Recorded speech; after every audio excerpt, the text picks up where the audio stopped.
बचत बैंक खाते पर ब्याज दर का निर्धारण कौन करता है?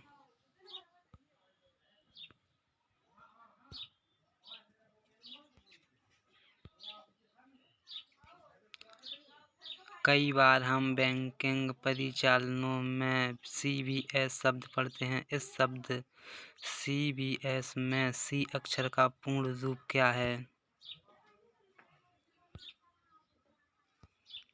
RBI नियमित रूप से और बीच बीच में भी अपनी ऋण एवं मौद्रिक नीति की समीक्षा करता है।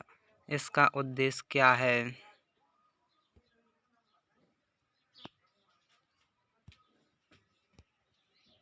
निम्न में से कौन सा कार्य वाणिज्यिक बैंक का नहीं है? भारतीय रिजर्व बैंक द्वारा लिया गया निम्न में से कौन सा निर्णय देश में वित्तीय समावेश की अवधारणा को बढ़ावा देगा?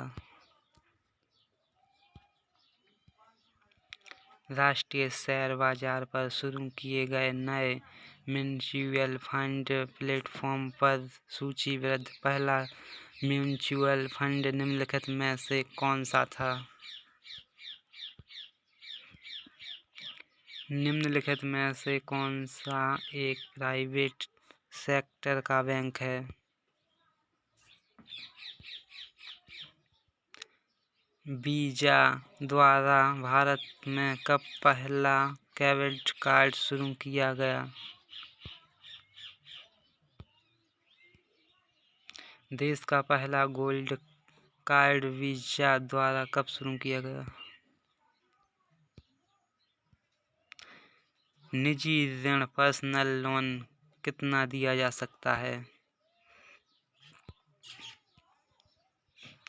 कार या ऑटो के लिए कितना प्रतिशत तक ऋण प्रदान किया जाता है?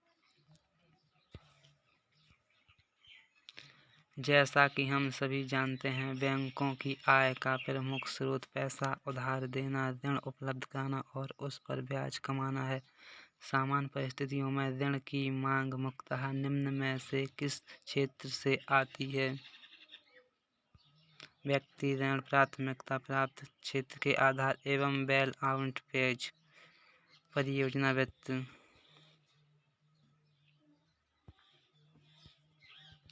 बैंकों की आय का एक स्रोत कतिपय सेवाओं पर प्रभाव लगाना है। ऐसी सेवाएं कौन सी हैं जिनके लिए बैंक प्रभार लगाते हैं?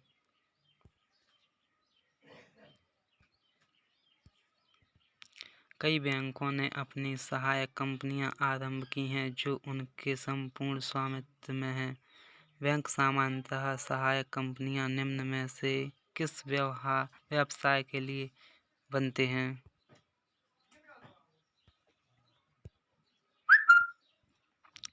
क्रेडिट गारंटी कॉरपोरेशन की स्थापना कब हुई? नई लोकप्रिय बैंक के लिए सरकार ने कब स्वीकृति दी? निम्नलिखित में से क्या सही है? बैंक सहकारी बैंक के वे जो कृषकों को किसी देश के केंद्रीय बैंक द्वारा जारी निर्देशित सिद्धांतों का सेट या धन आपूर्ति को नियंत्रित करने, धन की उपलब्धियां, धन की लागत और ब्याज दर आदि के लिए अपनाई गई प्रक्रिया ताकि अर्थव्यवस्था में स्थिरता और वृद्धि लाई जा सके को सामान्यतः कहते हैं। जब किसी देश की आम जनता को बहुत अधिक वेतन और मजदूरी मिलने लग जाए तो खाद्य वस्तुओं और व्हाइट गुड्स की खपत भी बढ़ने लगती है। इस स्थिति में अर्थव्यवस्था में निम्न में से किस प्रकार की मुद्रास्फीति आती है?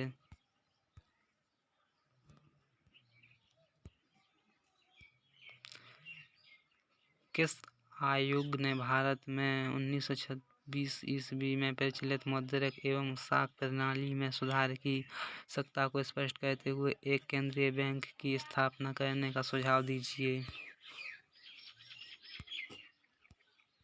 निम्नलिखित में से कौन सा भारत में प्रथम मिश्रित पूंजी बैंक था?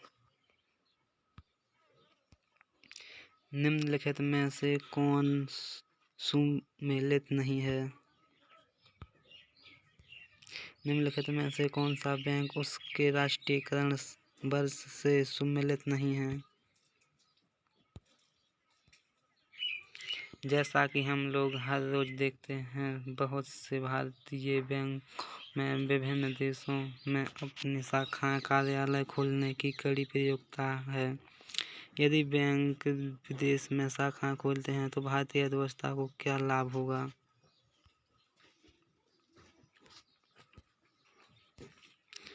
विदेशों में सबसे अधिक शाखाएं निम्न में से सार्वजनिक क्षेत्र के किस बैंक